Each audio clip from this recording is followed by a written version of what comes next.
कहानी की शुरुआत होती है एक सुनसान घर में, जहां कुछ लोग ड्रग्स पैक करते हुए उन्हें बेचने की तैयारी कर रहे थे। अचानक टेरी नाम का एक आदमी वहां घुस आया और उनका सारा पैसा चुरा कर भाग निकला, लेकिन कुछ ही पलों में पुलिस ने उसे पकड़कर गिरफ्तार कर लिया। इसके बाद उसके रिकॉर्ड्स की जांच करने पर पता चला कि टेरी पहले स्पेशल फोर्सेस का एक फौजी हुआ करता था और उसने अपने समय में काफी मेडल्स भी जीते थे।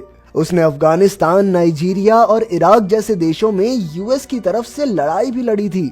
उसका रिकॉर्ड देखकर सुपरिंटेंडेंट हार्वी ने टेरी को अपने पास बुलाया और पूछा कि आखिर एक फौजी होकर उसने चोरी क्यों की। तो टेरी ने कहा कि जब तक सरकार को फौजियों की जरूरत होती है तब तक तो उनका पूरा ख्याल रखा जाता है। अब फौज से निकलने के बाद उसकी बेटी काफी बीमार है और उसके पास इलाज तक के पैसे नहीं है, तो आखिरकार उसे चोरी का सहारा लेना ही पड़ा। ये सुनकर हार्वी ने उसे एक ऑफर देते हुए कहा कि वो उसे एक मिशन पर भेजना चाहता है। खबर ये थी हे मूवी के चाहने वालों, हम आपके लिए लेकर आए हैं एक धमाका ऑफर। नेटफ्लिक्स और अमेजोन पर भारी भरकम छूट आपके सामने अभी प्लान लिखे हुए हैं। अगर आपको हमारे प्लान चाहिए तो दिए गए व्हाट्सएप नंबर पर कांटेक्ट करें।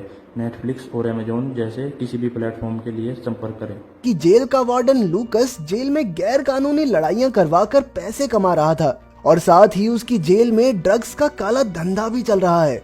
उसकी माफिया डॉन्स के साथ भी पूरी जान पहचान थी, इसलिए उसे पकड़ना पुलिस के लिए मुश्किल हो रहा था। हार्वी चाहता था कि टेरी कैदी बनकर उस जेल में जाए और लूकस के खिलाफ सबूत इकट्ठे करे, ताकि हार्वी उसका सच दुनिया के सामने ला सके।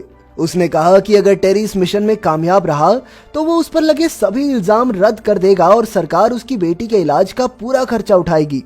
ये बात सुनकर टेरी राजी हो गया। फिर हार्वी ने बताया कि जेल के कमरे में ही उसे एक फोन मिलेगा, जिसके जरिए वो सबूत इकट्ठा करके हार्वी को भेजेगा। इसके बाद टेरी ने अपनी बेटी से मिलकर उसे अलविदा कहा। फिर अगले ही दिन टेरी को जेल भेज दिया गया। जेल में लेफ्टिनेंट किलियन ने सभी कैदियों को जेल के नियम बताए और फिर उन सब के गले में एक इंजेक्शन लगाया गया, जो असल में एक चिप थी जिसके जरिए उन पर नजर रखी जाती। बाद में जब टेरी अपने कमरे में पहुंचा तो उसे बिस्तर के नीचे हार्वी का भेजा फोन मिला।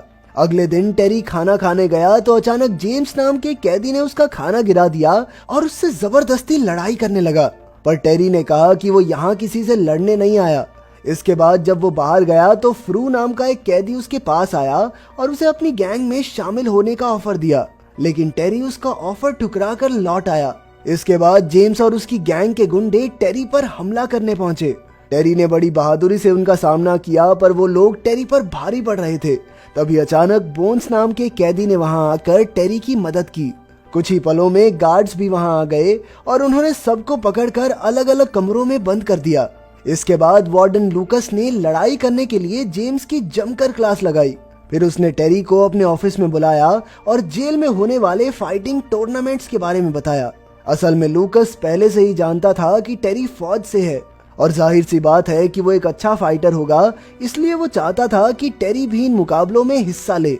उसने टेरी को लालच देकर कहा कि अगर वो लगातार मुकाबले जीतता रहा तो जल्द ही लूकस उसे रिहा कर देगा और फिर आजाद होकर वो अपनी बेटी से मिल सकता है।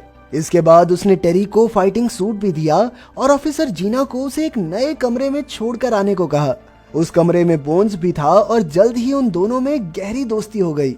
इसके बाद टेरी ने फोन के जरिए हार्वी को बताया कि यहाँ गैर कानूनी मुकाबले करवा के जुआ खेला जा रहा है। दूसरी ओर बोन्स ने टेरी को जेल की अलग अलग गैंग्स के बारे में बताया। उसने बताया कि फ्रू जेल के मुकाबलों का चैंपियन रहा है और उसे आज तक कोई नहीं हरा पाया।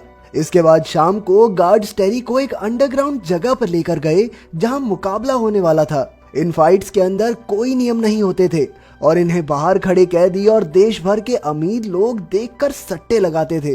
फिर जैसे ही मुकाबला शुरू हुआ तो टेरी ने अपने फोन में सबूत के तौर पर वीडियो बना ली। दूसरी ओर वार्डन मुकाबले के मजे लेने लगा।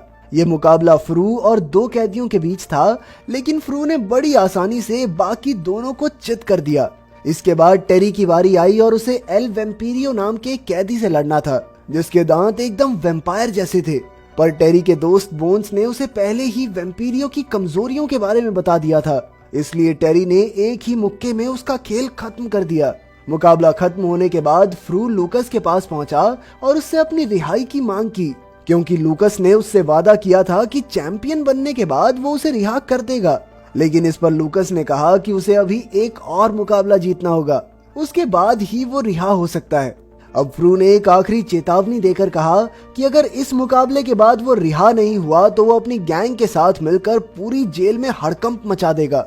असल में फ्रू काफी ताकतवर था और वो जेल के ज्यादातर कैदियों का बॉस बन चुका था। फिर 2 दिन बाद टेरी को एक वकील मिलने आई जिसका नाम जेनेटी था। वो फौज की वकील थी, इसलिए वो उसका केस लड़कर उसे रिहा करवाना चाहती थी, लेकिन टेरी तो एक मिशन पर था, इसलिए उसने जेनेटी को केस लड़ने से मना कर दिया। इसके बाद वो बोन्स के साथ ट्रेनिंग करने लग गया क्योंकि अगली फाइट बहुत भयंकर होने वाली थी। कुछ ही समय में मुकाबले का दिन आ गया और मुकाबला शुरू होते ही टेरी ने एक ही दमदार झटके में अपने ओपोनेंट को चित कर दिया। इसका मैच करवाते ही क्यों है, शुरू होने से पहले तो खत्म हो जाता है। खैर इसके बाद वो चुपचाप अपने कमरे में लौट आया। बाद में उसने बोन्स से पूछा कि आखिर वो यहाँ तक कैसे पहुंचा। इस पर बोन्स ने बताया कि उसकी बहन के साथ किसी ने गलत काम करने की कोशिश की थी और बोन्स ने गुस्से में उसे मार डाला, इसलिए उसे जेल हो गई। तब टेरी ने कहा कि वो जानता है कि बोन्स बुरा आदमी नहीं है। इधर टेरी की ताकत देखकर जेल के बाकी कैदी उसे अपने लिए खतरा समझने लगे थे, इसलिए एक दिन 2 कैदियों ने आकर अचानक चाकुओं से उस पर वार कर दिया। तभी ऐन मौके पर ऑफिसर जीना उसे बचाने आई। इसी चक्कर में एक कैदी का चाकू जीना को लग गया और वो वहां से भाग निकला, लेकिन टेरी ने तुरंत जीना को मेडिकल रूम पहुंचाकर उसकी जान बचाई। बाद में लूकस ने टेरी को बुलाकर जीना की जान बचाने के लिए शुक्रिया अदा किया। अगर वो मर जाती तो लूकस की नौकरी जानी पक्की थी। खैर फिर टेरी ने लूकस से कहा कि वो फ्रू से मुकाबला करके जल्द से जल्द यहाँ से रिहा होना चाहता है।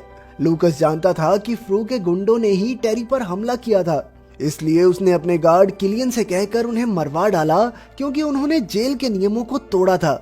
अपने साथियों की मौत से फ्रू भड़क उठा और वो टेरी को चुनौती देने जा पहुंचा, पर टेरी उस पर बिल्कुल ध्यान न देते हुए अपनी ट्रेनिंग में लगा रहा।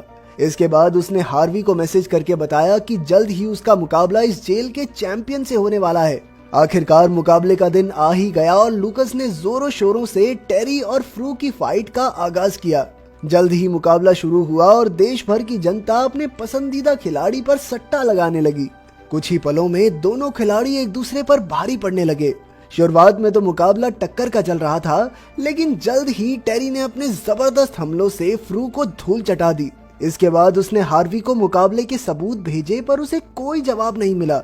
इधर फ्रू की हार के बाद सारे कैदी टेरी को अपना हीरो समझने लगे थे। अब टेरी चैंपियन बन गया था, इसलिए लूकस ने उसे अपने साथ हाथ मिलाकर कैदियों पर हुक्म चलाने का ऑफर दिया, लेकिन टेरी ने इससे साफ इनकार कर दिया। खैर इसके बाद लूकस ने उसे अपना खुफिया बिजनेस दिखाया, जहां वो ड्रग्स बनाकर दुनिया भर में सप्लाई करता था। वो चाहता था कि टेरी भी उसके साथ मिलकर ये धंधा चलाए, लेकिन टेरी ने कहा कि वो सोचकर बताएगा। इसके बाद उसने चुपके से सबूत के तौर पर थोड़े ड्रग्स चुरा लिए। बाद में लूकस टेरी को ऑफिसर हार्वी के पास ले गया और तब जाकर ये खुलासा होता है कि लूकस और हार्वी तो पहले से ही मिले हुए थे। वो जानते थे कि टेरी एक बढ़िया फाइटर है, इसलिए उन्होंने बड़ी चालाकी से उसे जेल में घुसाकर अपने फायदे के लिए इस्तेमाल किया। टेरी की फाइट से आज उन्होंने करोड़ों का मुनाफा कमाया था और अब उनका प्लान था कि वो बाकी जेलों के चैंपियन से टेरी का मुकाबला करवाएंगे। ये सब सुनकर टेरी के तो होश ही उड़ गए। फिर उन्होंने टेरी को जबरदस्ती अपने साथ शामिल होने को कहा, लेकिन टेरी नहीं माना। पर फिर उन्होंने उसके दोस्त बोन्स को जान से मारने की धमकी दी, तो टेरी को मजबूरन हाँ करनी पड़ी। इसके बाद वो बोन्स के साथ कमरे में लौट आया और उन्होंने दुनिया के सामने लूकस और हार्वी के काले धंधे की पोल खोलने का फैसला किया। फिर उसने अपनी वकील जेनेटी को बुलाया और चुपके से उसे लूकस के खिलाफ सबूतों की चिप दे दी। इसके अलावा उसने जेल के बाकी कैदियों को भी अपने साथ कर लिया, क्योंकि वो सब लूकस की तानाशाही से बेहद परेशान थे। कुछ देर बाद दूसरी जेल का वार्डन अपने चैंपियन शाका को लेकर पहुंचा। उसने लूकस से $10 लाख की शर्त लगाकर शाका और टेरी का मुकाबला करवाने को कहा। आखिरकार लूकस मान गया और कुछ ही समय में मुकाबला शुरू हो गया। अब टेरी ने चुराए हुए ड्रग्स का पाउडर शाका की आंखों में झोंक दिया ताकि वो देख ना पाए, और इसी मौके का फायदा उठाकर उसने शाका को बुरी तरह पीटा। तभी उसने जेल के सभी कैदियों को इशारा कर दिया और उसी वक्त कैदियों ने पूरी जेल में तोड़फोड़ मचा दी। कैदियों की संख्या ज्यादा होने की वजह से गार्ड्स उन्हें रोक नहीं पाए और देखते ही देखते सभी गार्ड्स मारे गए। तभी ऐन वक्त पर पुलिस वहां आ पहुंची, क्योंकि असल में जेनेटी ने वार्डन के काले धंधों का सबूत पुलिस को देकर लूकस और हार्वी का पर्दाफाश कर दिया था। इधर लूकस भागने की फिराक में था कि टेरी ने उसका रास्ता रोक लिया और उन दोनों में जबरदस्त लड़ाई शुरू हो गई। लूकस ने उस पर खूब गोलियां चलाई, लेकिन टेरी ने उसका दिया हुआ बुलेट प्रूफ सूट पहना हुआ था, इसलिए उसका बाल भी बांका नहीं हुआ। तभी पुलिस ने आकर लूकस को गिरफ्तार कर लिया और जेनेटी ने पुलिस को बताया कि टेरी ने ही वो सारे सबूत इकट्ठा किए थे। आखिरकार टेरी की बहादुरी की वजह से इतने बड़े रैकेट का खुलासा हो पाया, इसलिए सरकार ने उसे रिहा कर दिया और उसकी बेटी के इलाज का खर्चा भी उठाया। जब टेरी जेल से निकला तो सभी कैदियों ने उसके लिए तालियां बजाई। बाद में जब उसकी बेटी को हॉस्पिटल से छुट्टी मिली तो वो उसे गले लगाकर घर ले आया। उधर लूकस और हार्वी को उम्र कैद की सजा हुई, लेकिन अब उनके हाथ में अपनी हालत पर पछताने के अलावा और कुछ नहीं था।